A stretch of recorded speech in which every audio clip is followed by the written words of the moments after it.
Москвадагы мурдагы бүткүл союздук көргөзмө борборунун аймагында жайгашкан авариялык абалдагы эски имараттарды иштетүү үчүн Орусия өкмөтү мындан 5 жыл мурун мурунку союздук республикаларга ижарага берген. Аларды оңдоп түздөө үчүн Кыргыз өкмөтү Орусиядагы Кыргызстан соода үйүн инвестор катары тартып келишим түзгөн.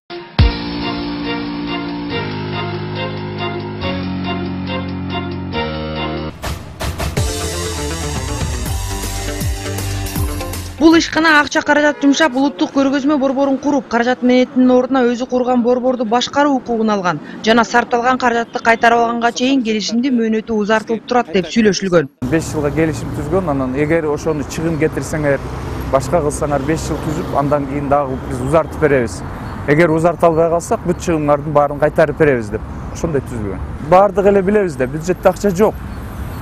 Биз эми ошондон бюджеттен акча сурабастан жок дегенде келишимди узартып берсе. Орусияга төлөнө турган ижара акыны дагы ишкана төлөп турган. Бул соода үйүнөн пайдаланган кыргызстандык товар өндүрүүчүлөр Орусия рыногуна чыгып, экспорттун көлөмү 2-3 эсеге өскөн деп айтылууда. Биринчи экономика, торговля, Россияга Кыргызстан товарларын чыгаруу. Экинчиден социалдык, жанагы биздин көп чородон мигранттар жүрүшпөйбү? Ошонун баарына бизге медициналык жардам көргөзүү. Үчүнчү, биздин Кыргызстандын көп жарандар жүргөндө байланыштуу кыргыз тилин окутуу, маданиятты көтөрүү. Бирок келишим узартылбай жаткандыктан Москвадагы Кыргызстан соода үйү Кыргызстандын экономика министрлигин Москвадагы арбитраждык сотко берди. Министрлик болсо түз маалымат бербестен Кыргызстандын кызыкчылыгын коргой турганы жөнүндө өз сайтында билдирүү жарыялады. Экономика министрлиги Кыргызстан соода үйү боюнча жана Москвада жайгашкан соода көргөзмө борборун Кыргызстанга берүү иши боюнча Кыргызстандын кызыкчылыгын коргойт. Орусиялык компаниянын ижара мөөнөтү бүткөнүнө байланыштуу ээлеген орунду бошотуу боюнча аларга жазма эскертүү берилген.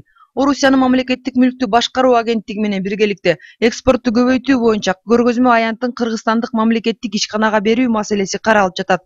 Арбитраждык сотко доомат берилгенине карабастан, экономика министрлиги Кыргызстандын кызыкчылыгын аягына чейин коргойт жана Москвага экономика министрлигинин өкүлдөрү жөнөтүлдү. Айрым депутаттар болсо Москвадагы улуттук борбор курулуп бүткөндөн кийин экономика министрлиги аны тартып алууну көздөөдө дейт. Орто Азия республикаларынын ичинен бир гана Кыргызстандын павильону ийгиликтүү иштеп атат. Ички иштер министри азыркы иштеп жаткан Кыргызстан соода үйү ишин уланта берсин деп мына каттар турат. Менде айыл чарба министри да ошол эле ишин улантсын деп жатат. Мына Ар намыс фракциясы да ошондой эле мазмунда премьер-министрге кат жазыптыр. Баары эле түшүнүп турат, бир гана экономика министри кандай бир мотивдер менен түшүнгүсү келбей жатат. Мындан 10 жыл мурун ушул эле имаратты мамлекеттик ишкана иштетсин деп ал Кыргыз ресурс компаниясына берилген, бирок ал иштете алган эмес. Талашка түшкөн соода үйүнүн бир канаты Кыргызстандын маданий борбору жана анда Кыргызстандын продукциясын көрсөтүп, жарманка өткөрүүгө шарт түзүлгөн. Миграция жана ички иштер министрлигинин өкүлчүлүктөрү дагы ушул имаратта жайгашкан. Айрым башка бөлмөлөр дагы ижарага берилет. Айжан Омолдошова, Алтынхан Бабаев, Коомдук, Биринчи канал.